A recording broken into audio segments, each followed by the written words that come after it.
Good morning from Panhandle Outdoors with Winston Chester. Panhandle Outdoors, your source for fishing, hunting, and information for folks who enjoy the great outdoors. Now sit back, relax. It's Panhandle Outdoors. Hi folks, Panhandle Outdoors down at Fernandina Beach. Staying here at the Hampton Inn. I'm with a group of teachers, 45 teachers selected across the state for the Florida Forestry Service Teacher Tour. And we've all met up and we're going to be touring different places today. We're loading up on a bus now. Okay.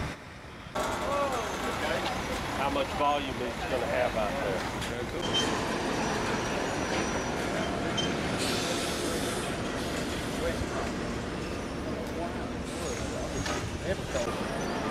One of these, what we call green through the field. I noticed it's 3 times. I have done it years ago. I was doing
Scanners and lasers are telling the equipment what to do to get the best cut from the log and basically leave them the least amount of waste.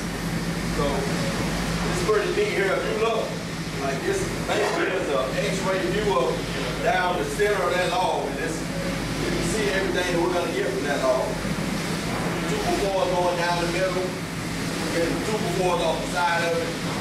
So that's kind of bird's eye view looking straight down the log. of something. Yeah. We have bark from the debarker that goes to multiple facilities that will process and then sell it for market, get it Home Depot and stuff like that, market. The chips go to various paper mills.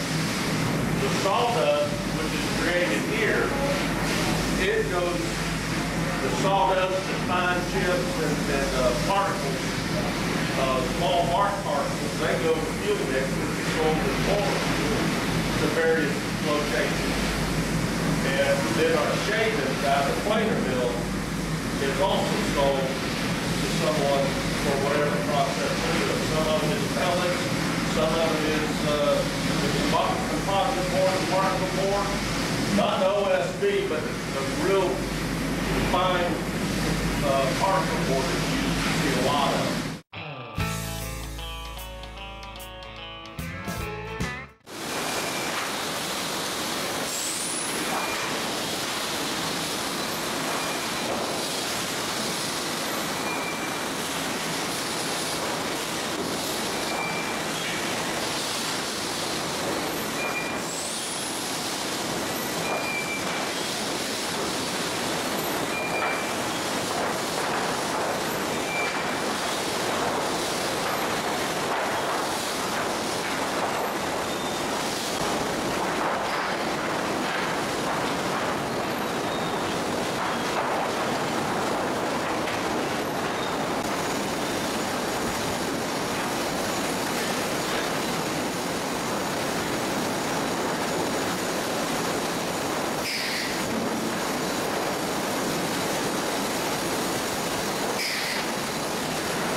come out to kiln, they're basically not. So every 4 hours they have to do a sample. We're running 2700, 22, and 1650. Every 4 hours they got to pull 10 boards of each grade. I have to test 5 of them on this machine and 5 of them on that machine. If I have 2 failures, I'm out of control with something wrong. If I don't break nothing, I'm fine. This machine here grabs the board on each end, pulls it apart. Just say at 2700, it's got to go up to 23,700 pounds before it breaks. If it breaks before that, there's a problem. 2250's got to go up to 19,300 pounds. And if it breaks before that, I've got to figure out what's going on inside the machine. This machine over here does 2 different tests. It does an elasticity test and it does a bending test. The elasticity just, I guess, the repetitive motion to make sure you get up to a certain number. And the bending test, I have to take it up to a certain pound.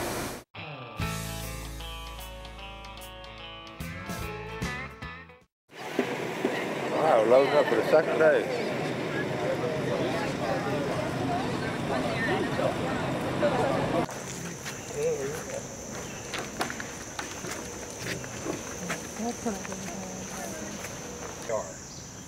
Because we'll scrutinize, you know, every aspect of an operation. Ed could attest to that. He's been a, you know, we do a cross-training program as well with folks, and he's participated as an internal auditor and gone and looked at another, what we call resource units, where the way we're organized. So how do you get a handle on 2.7 million acres? You know, and we're about the 4th largest REIT. Plum Creek being probably the biggest at 8 million acres of ownership in the area.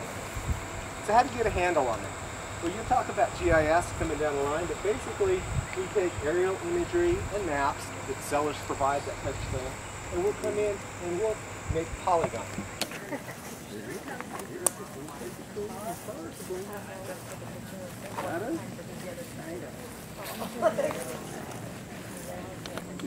But yeah, but he had to work first. Some hand-me-down dresser.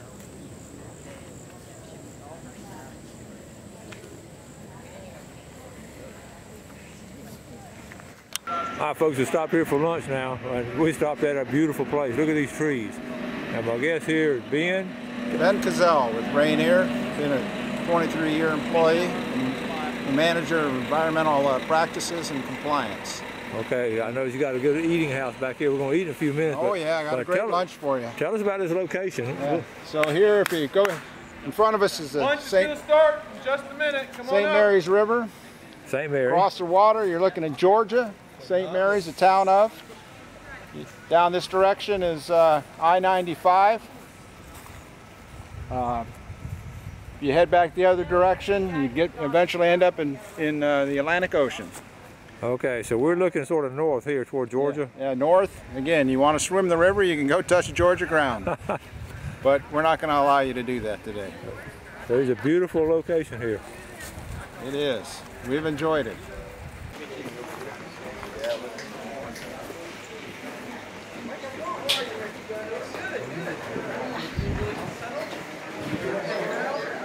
So lunches are up here, I think drinks are up here. You grab your lunch, grab a seat. We got a little bit of presentation to do, some questions to ask you. Being teachers, I bet you love quizzes. They're not using it. So I buy the generic, yeah, that has pineapple. Okay, so all these products are made from trees. That's cool. Yeah, I was surprised when I found out Tweeties had it.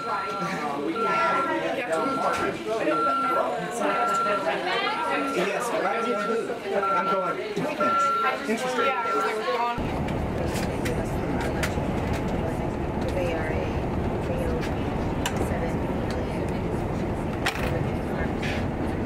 Before they came up to this side, the light. So the two fires will hit each other then? Well, so when the fire gets its way, it's going to come to a spot that's already has fire in it, so it's not going to have any fuel for it to keep going. Got enough people? You don't want to get me some of that? Okay, you got a good fire in it? I don't know if I do or not. It's flowing pretty good. You get rained out, man.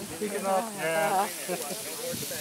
This site's only a little more than 3 acres in size. Like I said, normally with the teacher tour, we'll burn about 100 acres. And we try to time it so it's hitting up right. here at the time. That But we looks want like a little bit fire there. Yeah, this I is see good. some fire there. That we do. Yeah, I don't know if that's that. We're burning 200 acres and we can't see each other. Radio. There's one guy in charge. He's telling everybody what to do.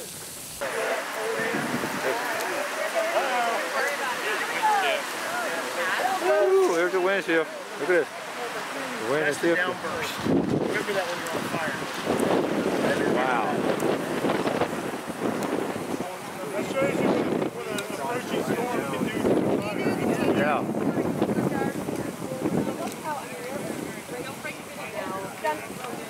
The fuel done. So, I'm sorry, did you say you just pretty much leave that then? It'll go out by itself? It'll small. I mean, you'll have little pockets where they'll smoke. It could smoke for a little while after that, but if there's something significant like a tree on fire or a stump, we can come by with the engine and spray it, cool it down.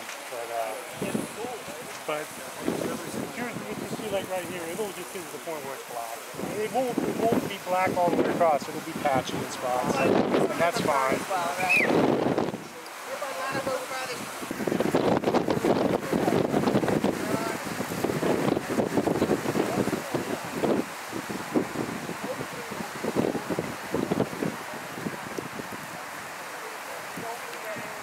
Thank y'all very much. Yes, sir. What do you got? You guys do all the dirty work, literally.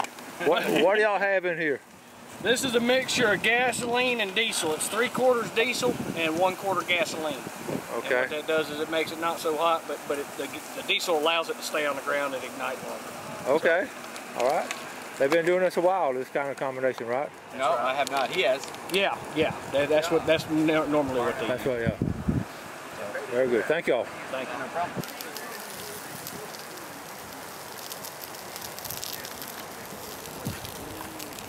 They said how those green leaves and all burn. They burn good. That's what's amazing. Yeah. This green stuff is just... Because people say, yeah, green stuff don't burn, but it does. That's the sound we're hearing. That's all that water, all that moisture. Exactly.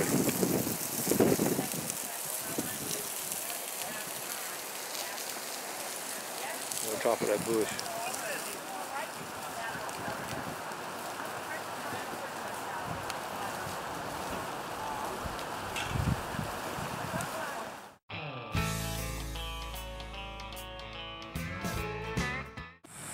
Okay, we've driven about 35 minutes and we're over here at Lusty National Forest, one of 3 national forests in Florida. We're going to have our lunch here, picnic lunch, and it's a beautiful place. I've never been here. I've been over to the battlefield one time, the Lusty National Battlefield, where the Civil War battle was fought in Florida, but beautiful place here.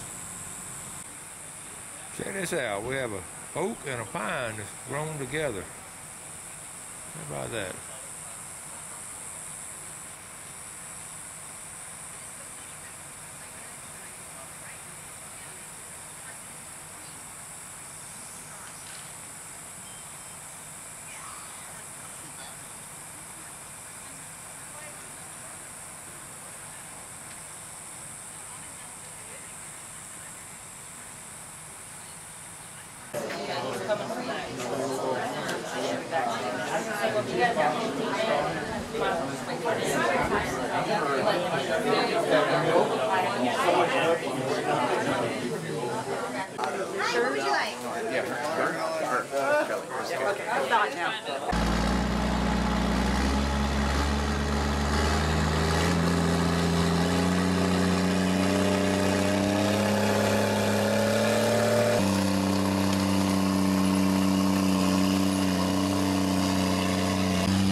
Our next stop is at a family farm and forestry management. So, old homestead over there.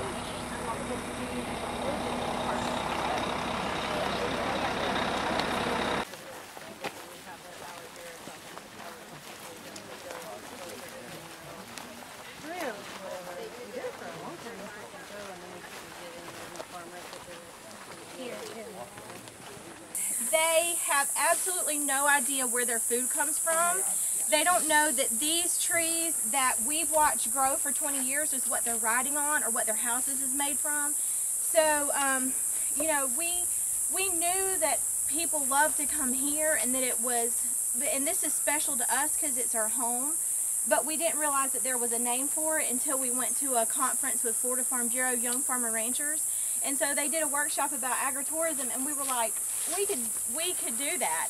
And so in the summer of 2012, we prayed about it for like a solid month, and we didn't tell anybody about it.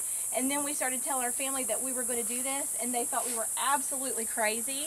And so they probably still think that we're crazy, but it has gone very well. This is going to be our 3rd season, and we employ a lot of teenagers, whether they're FFA members or 4-H or whoever it might be. And so we think it's really good for the community.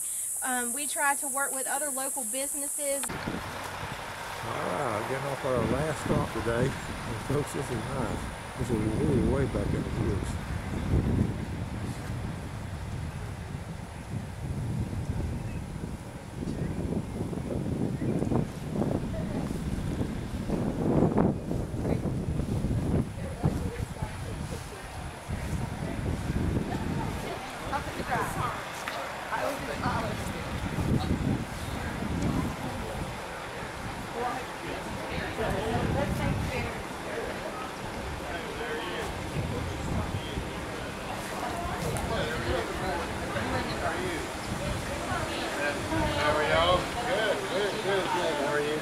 How you doing? Good, sir. How are you? Great to be here. Hi there.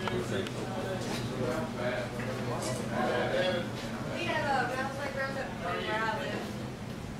Way from Georgia.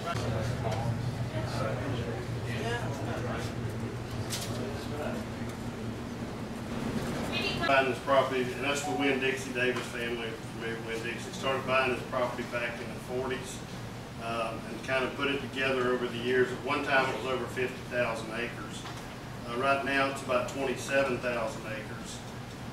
J.E. Davis, who was one of the original brothers that started Winn-Dixie, he's the one that started buying it originally.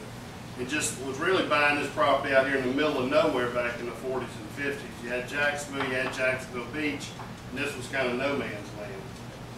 The land was bought pretty cheap back then. And now Jacksonville and Jacksonville Beach kind of grown together.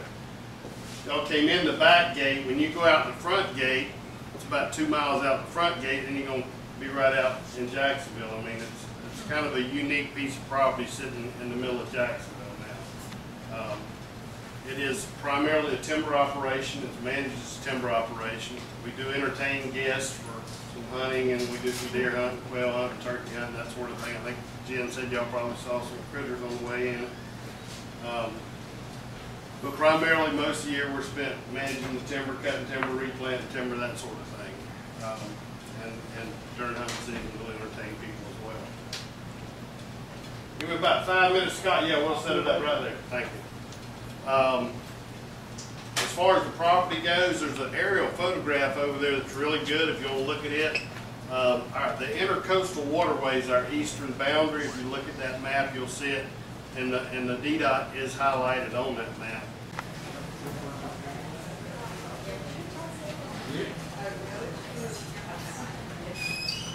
All right, check this out. That's all wrapped. Look at that. Goodness gracious. There's a whole bowl full. How many things in there? I don't know. Gotta be, I don't know, I would say 100. I don't know. I don't really know.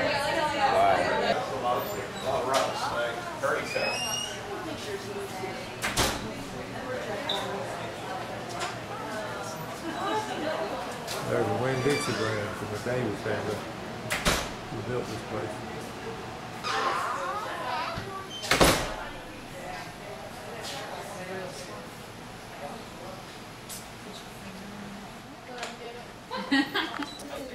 Is that like what I heard about? Yeah. Aquaponics? Oh yeah, we call it. Oh, are you? Where I was.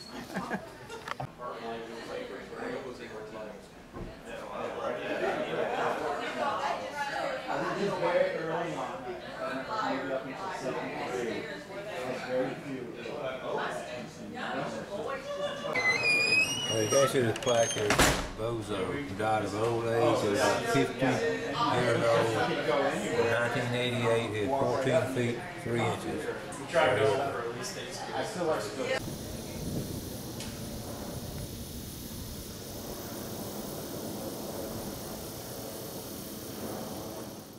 Thanks for joining us for Panhandle Outdoors with Winston Chester. Panhandle Outdoors features hunting, fishing, and other activities and information to help you enjoy the great outdoors. Join us next time for Panhandle Outdoors.